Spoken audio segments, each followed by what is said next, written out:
In this section of the course, we are going to talk about URLs and domain names so that you can identify secure and insecure websites. First, let's start with URLs. It is very important to understand what URLs are and how to interpret them, because in most phishing, malware, or data theft attacks, the deception happens right there.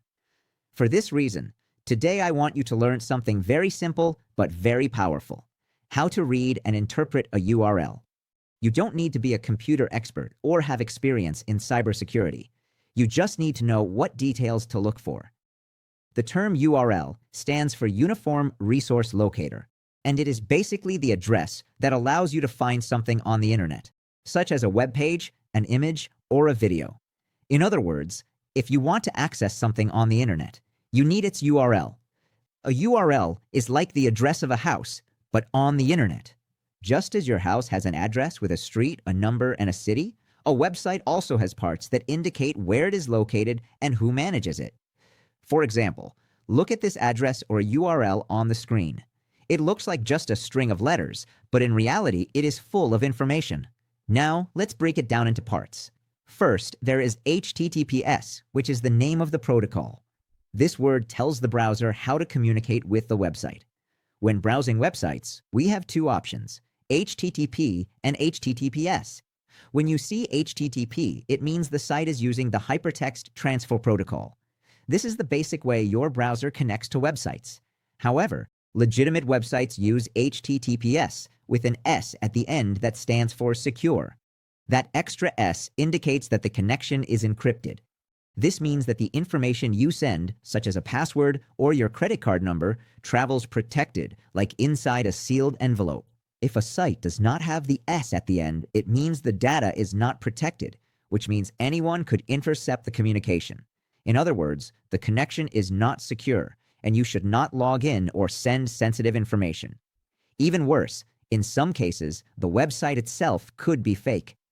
The second part of the URL is the domain name, or simply the domain, which in this example is paypal.com. This is the core of the address because it tells you who owns the website. It is very important to always verify the official domain name of the company or organization you want to visit to make sure the URL is correct. If you see something like paypal.security-login.net, you need to be careful, because the real domain is not PayPal. It is security-login.net. These kinds of tricks are commonly used by attackers to confuse you and take you to a malicious website. What comes next is the resource path. It simply indicates which part of the website you are visiting, like a room inside a house. This part is not dangerous by itself if the domain is correct, but it helps you understand where you are.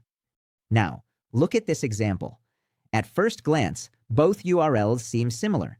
They both appear to belong to Microsoft.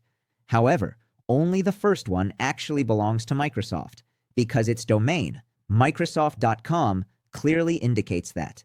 The second one is fake, because even though it looks convincing, the domain is support-account.net, which is not Microsoft's official domain.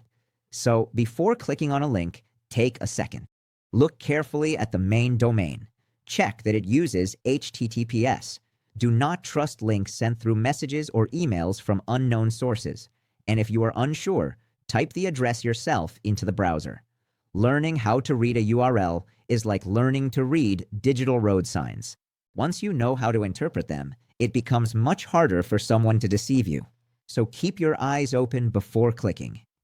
Now, cybercriminals are also very creative. They use addresses that look very similar to legitimate ones, but with small changes. A single letter replaced, a number instead of a letter, or even characters from another language that look identical. Look at these examples for a moment and try to spot what is strange about the URLs. You can pause the video if you want to find the answers on your own. Now, if you look at the first domain name, it may seem like the official Microsoft site. But if you look closely, you will notice there is a 0 instead of the letter O. In the second case, which is much harder to detect, the URL is also fake because it includes a Greek letter that looks like a normal O. This link will not take you to Facebook, but to a completely different website. At first glance, you wouldn't even notice. Attackers also mix words to deceive users. For example, the first URL is legitimate, but the second one is not. In the second case, even though it says Google at the beginning, the real domain is accountslogin.net. Everything that appears before the main domain is part of the deception. These types of URL tricks have been used by attackers to cause major security breaches. For example, here are a few real cases. In 2020, thousands of users received emails saying, "Your Netflix account has been suspended." The message included a link to https://netflixbilling.com. When users clicked the link, they were taken to a website that looked identical to the real one, but it was fake. People entered their credit card details, and criminals stole them. In 2023, in Latin America, there was a malicious campaign that imitated Microsoft's portal using the address https://microsoftsupport365.com. Many employees believed it was their corporate email login page and handed their passwords directly to the attackers. The same thing has happened with banks, online stores, messaging services, and even government websites. All of these attacks start the same way, with a URL that looks trustworthy. So how can you protect yourself? First, carefully check the domain name. Look at what appears right before .com, .net, .org, or your country's domain. That is the key to knowing who the site really belongs to. Second, make sure you're browsing using HTTPS, but do not blindly trust it. HTTPS only means the connection is encrypted, not that the site itself is legitimate. Third, do not click on links in suspicious messages or emails, even if they seem urgent or promise rewards. If you have doubts, do not use the link.